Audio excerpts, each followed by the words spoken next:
فنحن بحاجة إلى الإصلاح في مجالات كثيرة. من هذه المجالات أخي أبا أحمد إصلاح العقائد الإسلامية، فكم شابه هذه العقائد من البدع ومن الانحرافات ومن الشركيات ومن الخرافات ومن الخزعبلات عياذا بالله تعالى.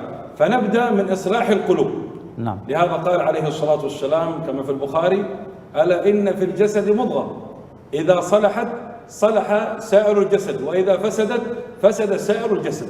نصلح أيضا أعمالنا، نصلح عباداتنا. فكم من إنسان لا يحسن أن يستنجي، كم من إنسان لا يحسن الوضوء، كم من إنسان لا يحسن الصلاة، ما يحفظ التشهد، ما يتقن قراءة الفاتحة، ما يعرف الطمأنينة وقدر الطمأنينة. كم من إنسان يجهل أحكام الحج، كم من مسلم يجهل أحكام الزكاة.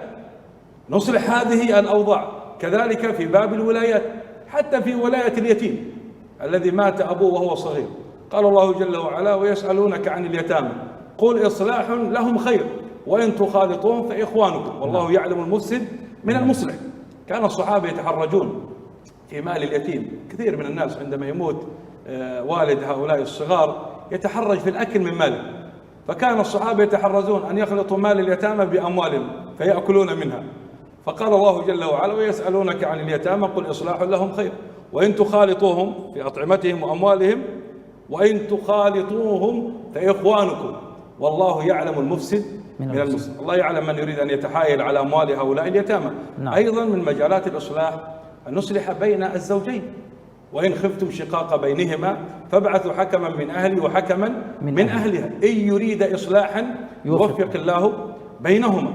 نصلح أيضا بين الأخوين وبين القبيلتين وبين الحيين. لهذا قال الله جل وعلا: إنما المؤمنون إخوة فأصلحوا بين أخويكم واتقوا الله لعلكم ترحمون. وقال الله جل وعلا: فاتقوا الله وأصلحوا ذات بينكم وأطيعوا الله ورسوله إن كنتم مؤمنين. هنالك مجالات كثيرة أخي أبا أحمد في جانب الإصلاح ممكن الإنسان يتداولها عبر هذا الحديث في هذا المجلس العلمي.